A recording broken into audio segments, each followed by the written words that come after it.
नमस्कार, बुलेटिन में आपका स्वागत है। आपके साथ मैं हूं जीनत सिद्दीकी। हेडलाइंस के बाद खबरों की बात करते हैं। उत्तराखंड आने वाले यात्रियों का कोरोना टेस्ट बॉर्डर पर ही शुरू कर दिया गया है। फिलहाल सिर्फ आरटी-पीसीआर टेस्ट ही हो रहा है और बहुत जल्द ही रैपिड एंटीजन टेस्ट भी शुरू किया जाएगा। देहरादून, हरिद्वार, उधम सिंह नगर और पौड़ी के एंट्री पॉइंट्स पर ये टेस्ट किए जा रहे हैं। हालांकि आज भी सुबह पहले सिर्फ रजिस्ट्रेशन के जरिए एंट्री दी जा रही थी, लेकिन बाद में प्राइवेट लैब के जरिए आरटी-पीसीआर टेस्ट कराया जा रहा है। हालांकि आरटी-पीसीआर टेस्ट उन्हीं का करवाया जा रहा है जो हाई लोड शहरों से आ रहे हैं, यानी अब उत्तराखंड में किसी को भी आना है तो बॉर्डर पर टेस्ट करवाना ही होगा। महोदय के निर्देश मिले हैं कि यहाँ पे जो है एसएलआर अथॉरिटी वालों द्वारा यहाँ पे कराया जाएगा। ये प्राइवेट संस्था है और इनके द्वारा यहाँ पे आज शुरू किया जा रहा है।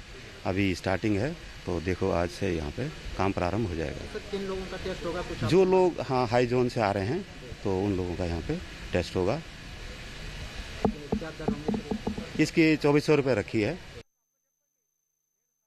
उत्तराखंड के बॉर्डर पर कोरोना टेस्टिंग और उसके चार्ज को लेकर तमाम तरह की बातें सामने आ रही हैं, लेकिन न्यूज 18 आपको सटीक और सही जानकारी देने जा रहा है कि आखिर बॉर्डर पर कोरोना टेस्ट का स्टेटस क्या है, ये कौन सा टेस्ट होगा, इसके लिए कितने पैसे देने होंगे, सारी बातें उस रिपोर्ट में। अगर आप कहीं से भी उत्तराखंड आ रहे हैं तो राज्य सरकार एहतियातन एंट्री से पहले कोरोना टेस्ट करेगी ताकि संक्रमण के खतरे को कम किया जा सके। लेकिन बॉर्डर पर होने वाली टेस्टिंग को लेकर लोगों के तमाम सवाल हैं। इन्हीं सवालों के जवाब आपको न्यूज 18 देगा। राज्य के बॉर्डर पर शासन के नए आदेश के मुताबिक टेस्टिंग शुरू हो गई है, जिसमें प्राइवेट लैब्स ने आरटी-पीसीआर टेस्टिंग शुरू कर दी है, जिसकी कीमत 2400 रुपए है। नए आदेश के मुताबिक बॉर्डर पर कम रेट वाले एंटीजन टेस्ट की भी व्यवस्था की जा रही है, जिसका रेट टेंडर के बाद तय होगा और उसमें 1 हफ्ते का वक्त लग सकता है और अनुमान के मुताबिक एंटीजन टेस्ट की कीमत 800 रुपए तक हो सकती है। अगर ओपन फॉर ऑल होता है तो उसकी व्यवस्था के लिए, क्योंकि काफ़ी बल्क में यात्री आएंगे, तो उसके अनुसार हमने जो है एक निविदा निकाली है यहाँ पर। वो जैसी निविदा मैच्योर हो जाएगी तो उसके अनुसार एक पर्टिकुलर रेट निकल के आ जाएगा। तो उस रेट के हिसाब से फिर तब गवर्नमेंट उसको वेट करते हुए तब गवर्नमेंट का जो आदेश होगा उसके अनुसार कार्य होगा बॉर्डर पर। अब बॉर्डर पर किसका टेस्ट होगा और क्यों होगा वो भी समझिए। बॉर्डर पर टेस्ट उसी का होगा जिसके पास 96 घंटे पहले की टेस्ट रिपोर्ट नहीं होगी। बॉर्डर पर एंटीजन टेस्ट को ज्यादा करवाया जाएगा। दरअसल एंटीजन टेस्ट की रिपोर्ट 30 से 40 मिनट में मिल जाती है, जबकि आरटी-पीसीआर टेस्ट की रिपोर्ट आने में कम से कम 6 से 8 घंटे का वक्त लगता है। आरटी-पीसीआर टेस्ट के साथ ही एंटीजन टेस्ट में भी स्वैब सैंपल लिया जाता है, ब्लड सैंपल नहीं, यानी इसमें घबराने जैसा कुछ भी नहीं है।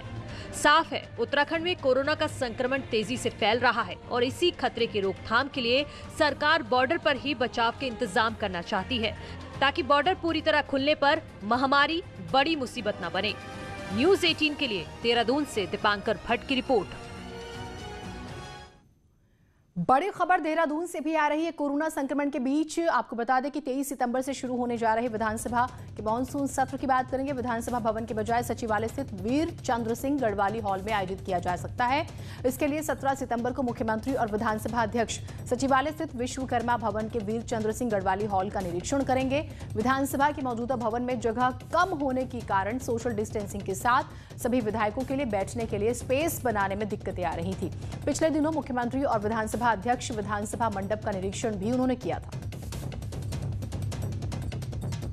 तो सचिवालय में विश्वकर्मा भवन है और विश्वकर्मा भवन में जो चंद्र सिंह गढ़वाली हॉल है उसका भी कल हम निरीक्षण करने वाले हैं, क्योंकि यदि हमें विकल्प के तौर पे उसे चुनना पड़ा तो उसके लिए भी हमें व्यवस्था हो सकता है करनी पड़े।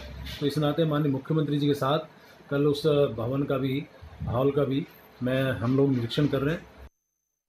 इस बार मानसून सत्र के लिए जब विधायक देहरादून विधानसभा में पहुंचेंगे तो उन्हें विधानसभा परिसर में विशाल तिरंगा लहराते हुए मिलेगा। उत्तराखंड विधानसभा में 101 फीट ऊंचा तिरंगा लहराने की तैयारी चल रही है। तिरंगे के लिए 101 फीट ऊंचा आधार स्तंभ बनकर तैयार हो गया है। 23 सितंबर को मानसून सत्र शुरू होने से पहले इसका लोकार्पण कर दिया जाएगा।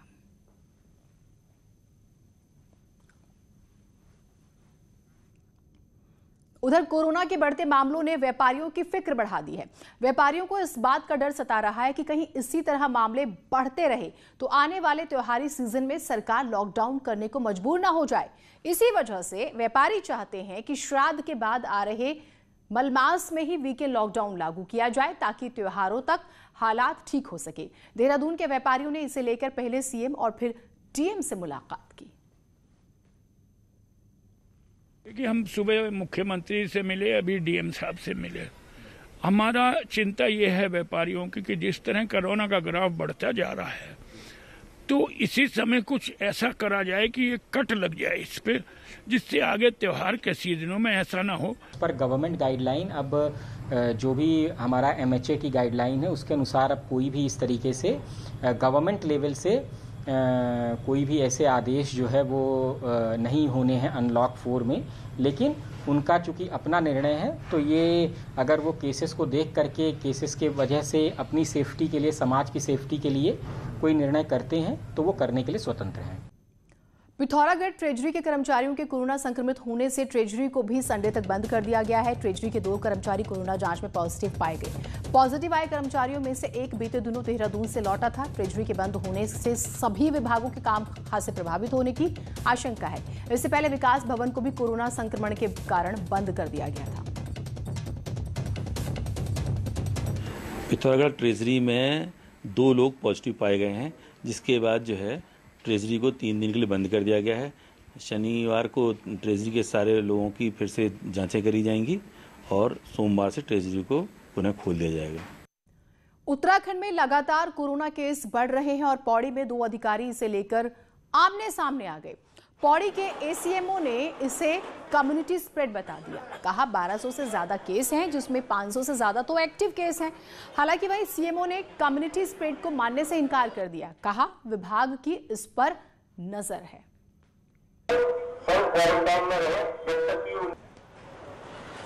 ये चिंताजनक भी नहीं है। एक्चुअली सैम्पलिंग रेट हम लोग का बहुत बढ़ गया है ना, तो जितना ज़्यादा सैम्पलिंग रेट होगा उतनी पॉजिटिविटी के चांसेस ज़्यादा होते हैं। पॉजिटिव आने का मतलब ये नहीं कि चिंता ही है उसमें। पॉजिटिव जब जनता एक दूसरे संपर्क में आएगी तो केसेस पॉजिटिव आएंगे। हाँ, कम्युनिटी स्प्रेड हम इसे मान सकते हैं, क्योंकि लोकल्स जो यहाँ पे यहीं के रेजिडेंट हैं जिनका कहीं बाहर से आना जाना नहीं हुआ है, लेकिन वहाँ भी कोरोना के केसेस पाए गए, तो हम इसे मान सकते हैं कम्युनिटी स्प्रेड तो हुआ ही है।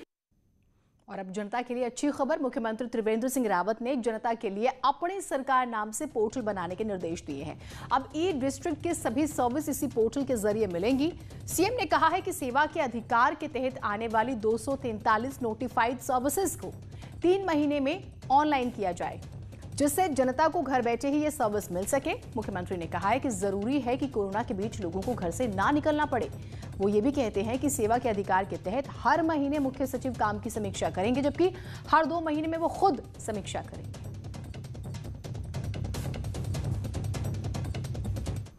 उधर कांग्रेस नेता और पूर्व मुख्यमंत्री हरीश रावत ने अजय भट्ट से अपील की है और कहा है कि भट्ट भाई पत्रकार के साथ जो मानहानि का मामला है उसमें ना उलझे और पत्रकार के खिलाफ दायर मानहानि के केस को वापस ले लें।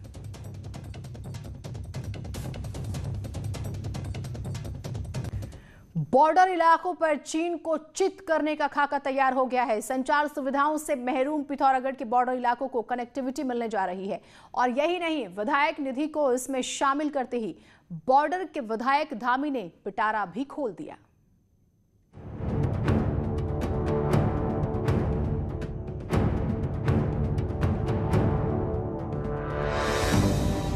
बॉर्डर से सटी धारचूला विधानसभा के अधिकांश इलाके अभी भी मोबाइल कनेक्टिविटी से कोसों दूर हैं। नेपाल सीमा से लगे इलाकों में नेपाली सिग्नल की मदद से भले ही लोग शेष दुनिया से जुड़ते हों, लेकिन चीन बॉर्डर पर संचार सेवाओं का दूर दूर तक नामो निशान नहीं है। मोबाइल कनेक्टिविटी नहीं होने से स्थानीय लोग तो परेशान थे ही, साथ ही सीमा की सुरक्षा में तैनात सेना, ITBP और SSB के जवानों को भी खासी दिक्कतें उठानी पड़ती थी। लेकिन अब बॉर्डर के इन इलाकों को मोबाइल से जोड़ने का रास्ता साफ हो गया है। धारचूला के विधायक माननीय हरीश धामी जी ने हमें समकोट नामक स्थान पर टावर लगाने के लिए अपनी विधायक निधि से अनुदान दिया है। इसके अलावा उन्होंने 2 या 3 अन्य जगहों पे भी टावर लगवाने के लिए अनुदान देने का आश्वासन दिया है। विधायक हरीश धामी ने रामकोट में मोबाइल टावर लगाने के लिए BSNL को 29 लाख की धनराशि दी है। यही नहीं, बॉर्डर इलाकों को संचार से जोड़ने के लिए वे अपनी पूरी विधायक निधि भी देने को तैयार हैं। असल में BSNL की खराब माली हालत और मोबाइल टावर के लिए विधायक निधि का इस्तेमाल नहीं होने से ये प्लान परवान नहीं चढ़ पा रहा था, लेकिन हरी झंडी मिलते ही इस दिशा में तेजी से काम होने लगा है। तो समकोट पहले तो अभी हमने समकोट के लिए दिया है, 29 लाख रुपए की धनराशि हमने मुक्त कर दी है। और दूसरा मैंने उनको लिखा है कि जिन एरियाओं में भी वो मोबाइल टावर लगाना चाहते हैं और जो भी धनराशि की उनकी ज़रूरत है, तो मैं उसके लिए जो है विधायक निधि का सारा पैसा भी देने के लिए तैयार हूँ। बॉर्डर पर मोबाइल टावर लगने से भारतीय सुरक्षा तंत्र को भी खासी मजबूती मिलेगी। यही नहीं, नेपाल के सिग्नल पर स्थानीय लोगों की निर्भरता भी पूरी तरह खत्म होगी। लेपुलेख बॉर्डर तक सड़क कटने के बाद भारत, चीन और नेपाल के स्ट्राई जंक्शन पर मोबाइल कनेक्टिविटी पहली जरूरत बनी हुई है। न्यूज़ 18 के लिए पिथौरागढ़ से विजय वर्धन उप्रेती की रिपोर्ट। उधर रुड़की में पुलिस कोतवाली की हवालात से एक कैदी फरार हो गया, जिसका अब तक भी कोई सुराग नहीं मिल पाया है। आरोपी युवक को पुलिस एक नाबालिग लड़की भगाने के आरोप में गिरफ्तार करके लाई थी। लड़का और लड़की दोनों को फरीदाबाद से पकड़ा गया था। दोनों को आज कोर्ट में पेश किया जाना था, लेकिन देर रात आरोपी युवक पुलिस को चकमा देकर फरार हो गया। अब फरार युवक की तलाश में मैनपुरी और मेरठ के लिए 2 टीमें रवाना कर दी गई हैं। कल ही उनको गिरफ्तार करके, लड़के को गिरफ्तार करके और लड़की बरामद करके कोतवाली रुड़की लाया गया था। लड़की को आज कोर्ट में पेश करना था और लड़का भी कोर्ट में पेश होता, लेकिन कल शाम को जब वो हवालात में था तो उसको कुछ परेशानी हुई। उसने ये कहा कि मुझे हवालात में सफोकेशन हो रहा है। तो जो हमारे थाने का मुंशी है उसने उसको पहरे वाले से कहा कि इसको बाहर बरामदे में एक टेम्परेरी जाली बनी है जिसमें हवा आती रहती है, तो वहाँ पर उसको बिठा दिया। उसके साथ में और भी गिरफ्तारशुदा मुलजिम थे। उसके बाद जो होमगार्ड ड्यूटी पे था वो अपना बाथरूम करने गया, इतने में वो जाली का ऊपरी हिस्सा जो खुला हुआ था उससे निकलकर भाग गया। उत्तरकाशी से बड़ी खबर आ रही, यहाँ टिहरी बांध की झील में डूबे नाबालिग बच्चे का शव बरामद कर लिया गया है। यानी कि इस नाबालिग का करीब 72 घंटे के सर्च ऑपरेशन के बाद एनडीआरएफ को बच्चे का शव मिलता है। टिहरी बांध की झील में एनडीआरएफ के साथ एसडीआरएफ और धरानसू पुलिस ने संयुक्त सर्च अभियान चलाया था और बच्चे का शव मिला। 3 दिन पहले ये बच्चा झील में डूब गया था।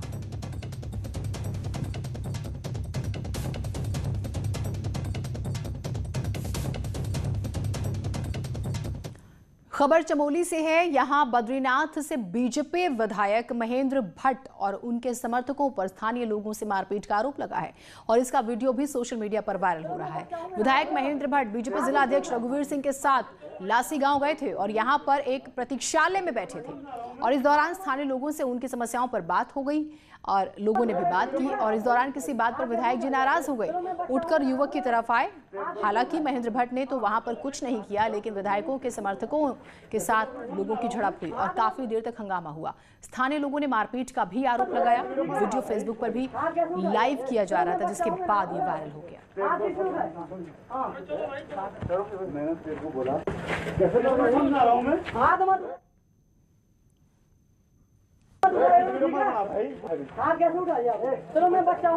तो बद्रीनाथ विधायक के सामने दबंगई। अब हुआ ये कि एक तरह से आप ये समझिए कि जनता दरबार सा विधायक जी ने लगा लिया। अब दरबार लगाया तो जनता पहुंची तो समस्याएं बताने लगी। अब इसी बात पर उन्हें कोई बात बुरी लग गई, नाराज हो गए। तो अमूमन आप देखते हैं कि नेताओं विधायकों के साथ जो उनके अमचे चमचे होते हैं आसपास, जो उनके समर्थक अपने आप को कहते हैं, वो नाराज हो गए और उन्होंने लोगों से मारपीट की, ऐसा आरोप लगा है।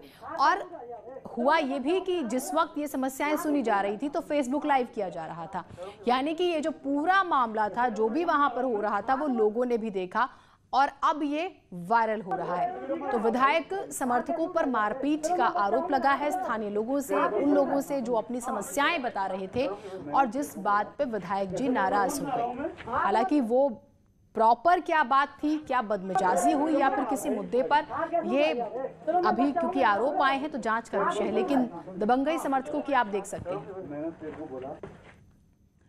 उधर अल्मोड़ा में डीडीओ के पंत और सलालदे मंडल के बीजेपी के महामंत्री संदीप खुलबे की बातचीत का एक ऑडियो वायरल हुआ है, जिसमें के पंत बीजेपी के मंडल महामंत्री को पीएम ऑफिस में एक अधिकारी के नाम का दुरुपयोग करने पर धमका रहे हैं। संदीप खुलबे का कहना है कि मैंने उनसे मनरेगा की योजनाओं के बारे में पूछा तो डीडीओ गाली गलौज देने लगे। पीएम ऑफिस के बारे में भी कभी जो है उन्होंने नाम नहीं लिया, उन पर आरोप लगाया जा रहा है। नाम लेते हो ना प्रधानमंत्री के, उसका मैंने उनसे बात कर ली, वो कह रहे मेरे गांव का आदमी है, 2 कौड़ी का आदमी है। अच्छा, और हाँ ये कह रहे थे। मैं उनका नाम मैं तो लेता ही नहीं उनका नाम। मैं तो भाई भाजपा का मंडल महामंत्री अपना वो नाम लेता हूँ। मैं तो उनका नाम लेके आज तक कभी बात ही नहीं करी। सुन लो मेरी बात सुन लो। जो हाँ। कोसी में बैंक मैनेजर है कांडपाल जी। कौन कांडपाल जी? कोसी में बैंक मैनेजर है SBI में जी।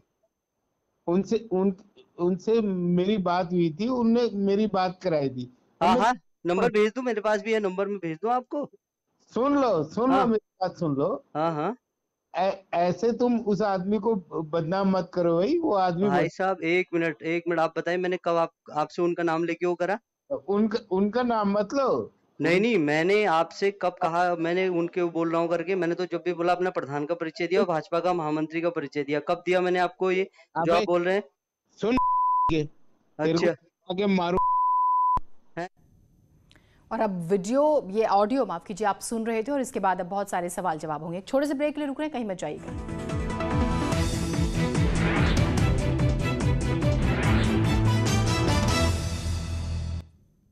ब्रेक के बाद स्वागत है आप सभी का। आप कोरोना अपडेट आपको प्रदेश का आज का दे देते हैं। आज कोरोना के सारे रिकॉर्ड टूट गए और सबसे ज्यादा 1540 केस आए हैं एक दिन में। और इसके बाद कोरोना के कुल केस 35,947 हो चुके हैं, यानी कि 36,000 हो जाएंगे एक दिन में। और तो वहीं एक्टिव केसेस की बात करें 11,068 और 24,277 लोग अब तक ठीक हो चुके हैं। जब हम देहरादून की बात करते हैं तो 429 नए केस आए हैं। और इसके बाद राजधानी के एक्टिव केसेस की बात करें 3,628 का यह आंकड़ा हो चुका है। जब हम हरिद्वार की बात करते हैं तो 363, नैनीताल की बात करें 118 और उधम सिंह नगर में 246 नए केस आए हैं। धार्मिक कर्मकांडों पर भी कोरोना का गहरा असर पड़ा है। बताते हैं आपको कैसे। इस बार पितृ विसर्जन अमावस्या पर हरिद्वार का नारायण शिला मंदिर पूरी तरह से बंद रहेगा। मंदिर में लगने वाला मेला भी स्थगित रहेगा। हर की पौड़ी पर भी कोरोना की गाइडलाइंस का पालन करते हुए श्रद्धालुओं को प्रवेश की इजाजत दी जाएगी। और इसी के साथ इस बुलेटिन में इतना ही। एक छोटा सा ब्रेक के बाद देखिएगा महाबहस अजय के साथ।